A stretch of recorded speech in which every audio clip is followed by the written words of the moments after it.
Alright, so I'm doing a UHC tutorial because all y'all are shitty noobs. So I'm doing this. So when you start a UHC, you need to like make a decision on where you're gonna do that game, whether you're gonna snowball or border.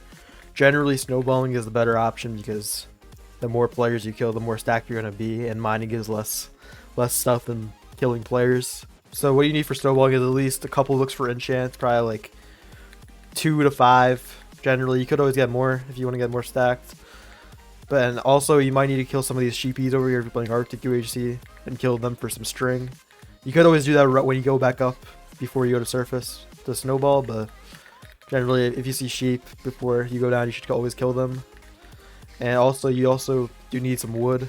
I recommend that you should get apples, but generally I don't because I go up to surface before PvP because I was just sheer then. But if you get some apples, then man, it's all good. You got some apples. You also need some food before you go down so you're not starving in the caves. And now when you're caving, I recommend like getting at least a stack of iron for an anvil, your full iron, and your buckets, and your sword and tools and stuff like that. At least a stack.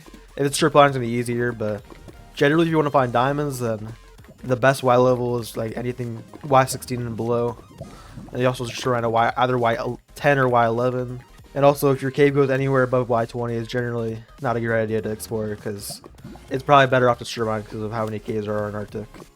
When you're going up, you should honestly at least have enchants. Preferably you have a piece if you're a little worse at the game, but you should have at least like a good weapon, like a good bow or a good sword, depending on how you play. Diamonds. Also, with levels, I recommend not really mining the redstone or lapis or stuff like that until you get enchants. Like the level-oriented ores. Don't really mine those until you get enchants because those levels are kind of useless. You're probably going to have at least 8 or more levels before you get enchants anyways. If you go above 8 levels, then you get levels like slower and it's not as efficient, so I recommend that. Also, there's a supply drop that's within, I would say, probably like 400 blocks away from you. You should go up to get that as long as you're at least enchanted, even if it's like 5 minutes before PvP. So you can get all your apples and stuff like that. Get all your apples. And maybe get string as well if you need that from sheep. Yeah, you get the supply drop, you get some healing, you get some diamonds. They're really fucking good, so. Anyway, that's kind of it. Episode 2, I'll talk about snowballing and PvP stuff in general. And I might make an episode 3 that involving meetup. I'm not sure if I'll put that in with episode 2, but I'll see what happens. Alright. Get better, noobs.